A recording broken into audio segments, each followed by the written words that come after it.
2009 में अगर आप हमें मिले होते तो शायद भारत का नक्शा कुछ और ही होता। लेकिन आप देर आए दुरुस्त आए, आज भारत हमारी ऊंचाइयों पर पहुंच रही है। जो अभी G20 हुआ है उससे बहुत बड़ा मैसेज गया है ग्रामीण के लोगों को, गांव के लोगों को, शहरों के लोगों सबको ये इसका मैसेज पहुंचा है। हम बाबा साहब डॉक्टर अम्बेडकर को मानते हैं, संविधान को मानते हैं। इस देश में न गीता बड़ा है, न कुरान बड़ा है, न बाइबिल बड़ा है।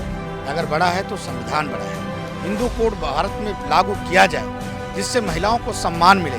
मैं देश के कानून मंत्री जी माननीय मेघवाल जी को मैं धन्यवाद देता हूं कि आज उन्होंने 33% बिल जो पेश किया पार्लियामेंट में, उसे हमें गर्व है। स्वामी प्रसाद मौर्य को मानसिक बीमारी है, उनकी जरूरत है दवा कराने की। नमस्कार, आप देख रहे हैं सौगंध टीवी और मैं हूं आपके साथ राधिका शर्मा।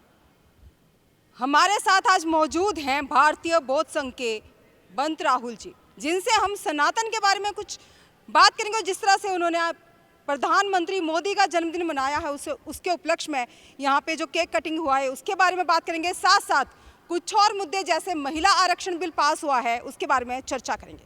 तो सबसे पहले बहुत बहुत स्वागत है आपका सौगंध टीवी पे। बहुत बहुत धन्यवाद मैडम, आपके टीवी को भी और आपको भी।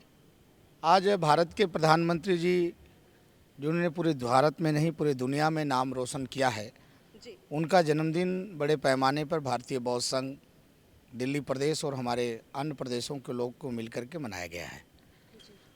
मैं प्रधानमंत्री जी को जन्मदिन पर हार्दिक बधाई देता हूं कि आप 2009 में अगर आप हमें मिले होते तो शायद भारत का नक्शा कुछ और ही होता। लेकिन आप देर आए दुरुस्त आए, आज भारत हमारी ऊंचाइयों पर पहुंच रही है। आपको मालूम होगा कि हमारी गिनती कहीं नहीं हुआ करती थी, लेकिन जब से प्रधानमंत्री जी आए लगातार 20 जो अभी G20 हुआ है उससे एक बहुत बड़ा मैसेज गया है ग्रामीण के लोगों को, गांव के लोगों को, शहरों के लोगों सबको ये इसका मैसेज पहुंचा है।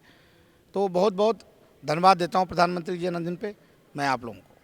अगर आपने G20 शिखर सम्मेलन की बात की है तो कहीं ना कहीं मेरे मन में एक जो है सवाल आ रहा है कि जस्टिन ट्रूडो 3 दिन यहाँ फंसे रहे, उसके बाद आए भी, शिरकत की उन्होंने G20 शिखर सम्मेलन में, लेकिन बाहर जाते उनके जो तेवर हैं वो बदल गए हैं। भारत को लेके खटास पैदा हो गई है और साथ साथ में भारत की तरफ से वहाँ जाने के लिए बैन कर दिया गया है कि भारत का कोई भी भारतीय नागरिक जो है कनाडा में फिलहाल के लिए नहीं जा सकता।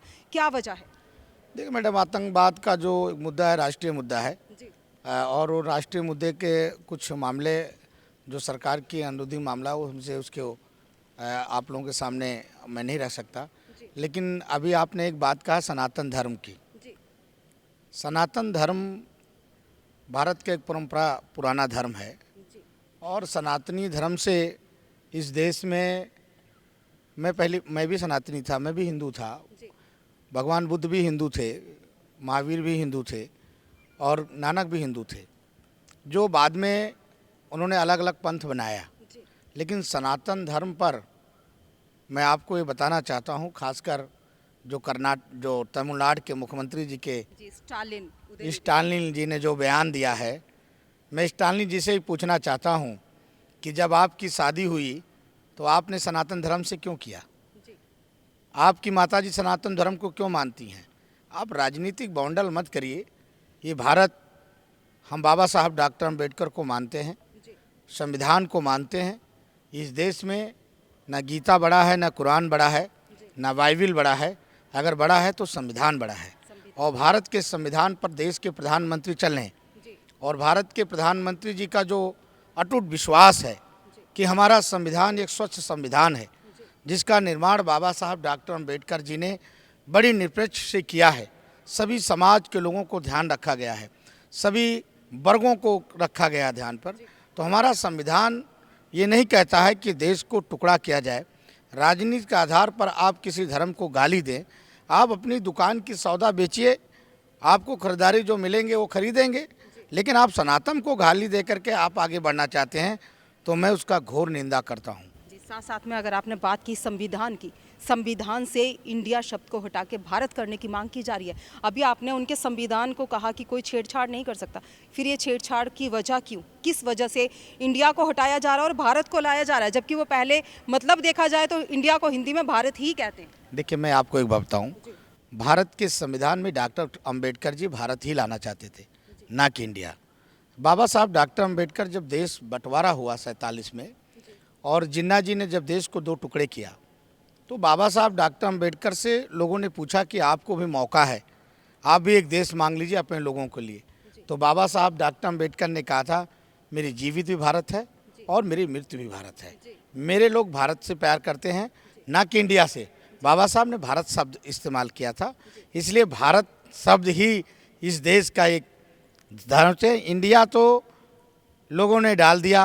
अब मैं नाम नहीं लेना चाहता हूँ। तत्काल के प्रधानमंत्री जी ने, बाबा साहब डॉक्टर अंबेडकर जब हिंदू बिल लाना चाहते थे, आज मुझे बड़ी गर्व हो रहा है कि मेरी बहन माइक लेके खड़ी है। बाबा साहब डॉक्टर अंबेडकर बहुत पहले चाहते थे कि महिलाओं को आरक्षण मिलना चाहिए, हिंदू कोड भारत में लागू किया जाए, जिससे महिलाओं को सम्मान मिले।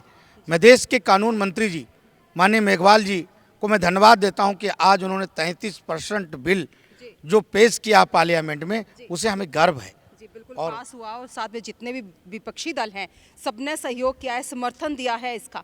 क्या कहेंगे, ये भाजपा को सत्ता में आए हुए 9 साल हो गए, 2014 से हैं। विपक्ष की तरफ से सवाल उठाए जा रहे हैं कि अब ही क्यों 2024 के चुनाव का मुद्दा देखा जा रहा है कि 2024 आ रहा है इसलिए पास करवाया जा रहा है, नहीं तो ये मुद्दा 9 साल पहले भी उठाया जा सकता था। ये गलत बात है। जब देवगौड़ा जी की गवर्नमेंट थी और कांग्रेस उसका समर्थन कर रहा था, तब भी तो ये मुद्दा देवगौड़ा जी पार्लियामेंट में लाए, तो क्यों नहीं समर्थन उसमें पास किया गया। पासवान जी उसमें सोशल जस्टिस मिनिस्टर थे और उन सब मिल करके पास करना चाहिए था, लेकिन ये पास नहीं हुआ। आज जब एक दलित का बेटा बाबा साहब डॉक्टर अंबेडकर, पंडित जवाहरलाल नेहरू जी ने बाबा साहब डॉक्टर अंबेडकर को कानून मंत्री नहीं बनाया था, ना कांग्रेस के रहनुमाओं से बाबा साहब कानून मंत्री बने। बाबा साहब डॉक्टर अंबेडकर को कानून मंत्री और डॉक्टर श्यामा प्रसाद मुखर्जी जी को अंग्रेजों ने बनाया था, ना कि इन लोगों ने बनाया। तो आज एक दलित का बेटा बाबा साहब के बाद दोबारा भारत का कानून मंत्री बना और 33% महिलाओं को आरक्षण देना चाह रहा है, तो विपक्ष को इस पर सवाल नहीं उठाना चाहिए। विपक्ष को समर्थन करना चाहिए और आना चाहिए आगे कि महिला इस देश की जूती नहीं है, महिला इस देश की जूती नहीं है, इस महिला शासक करता है। ये बाबा साहब डॉक्टर अंबेडकर ने 1932 में कहा था, जब पूना पैठ की उनकी समझौता हुई थी, तो बाबा साहब डॉक्टर अंबेडकर ने कहा था, हे शोषित समाज के लोगों, गरीब समाज के लोगों, अपने दीवारों में लिख लो कि तुम भी अब रानी के पेट से पैदा हुआ राजा नहीं बनेगा, अब मेहतरानी के पेट से पैदा राजा बनेगा। मैंने तुम्हें वो अधिकार दिया है। तो आज वो अधिकार का इस्तेमाल देश का प्रधानमंत्री कर रहा है, तो कांग्रेस को डर काहे को है? कांग्रेस क्यों घबरा रही है? विपक्ष क्यों घबरा रही है?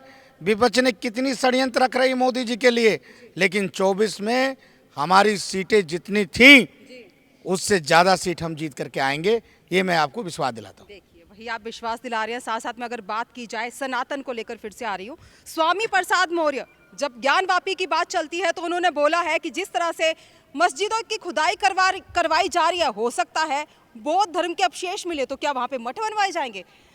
क्या लगता है कि जिस तरह से वो टिप्पणी करते हैं? स्वामी प्रसाद मौर्य को मानसिक बीमारी है, उनकी ज़रूरत है दवा कराने की। अगर स्वामी प्रसाद मौर्य जी इतने बौद्ध धर्म के अनुयायी हुए हैं, तो जब मायावती की गवर्नमेंट थी तो क्या आपने खुदाई क्यों नहीं करवा लिया था? क्यों नहीं आपने बौद्ध धर्म के ललकार किया था? आप बीजेपी में भी तो गए थे, तो बीजेपी में तो उस समय तो आप कह रहे थे कि जिंदाबाद सनातन जिंदाबाद।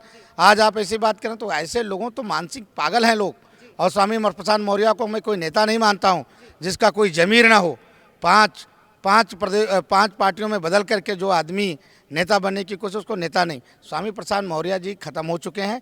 वो सनातन धर्म को गाली दे करके मीडिया में आना चाहते हैं, लोगों में आना, लेकिन जनता उनको नकार चुकी है। जनता नकार चुकी है। जिस तरह से हमने बात की भारतीय बौद्ध संघ के बंत राहुल जी से, जिस पे प्रकाश डाला उन्होंने महिला आरक्षण को लेकर, साथ साथ में सनातन धर्म को लेकर। इस खबर में फिलहाल इतना ही। और खबरों के लिए जुड़े रहिए हमारे साथ, देखते रहिए सौगंध टीवी। कैमरामैन अंकित के साथ राधिका शर्मा। आप देख रहे हैं सौगंध टीवी, सौगंध वतन की।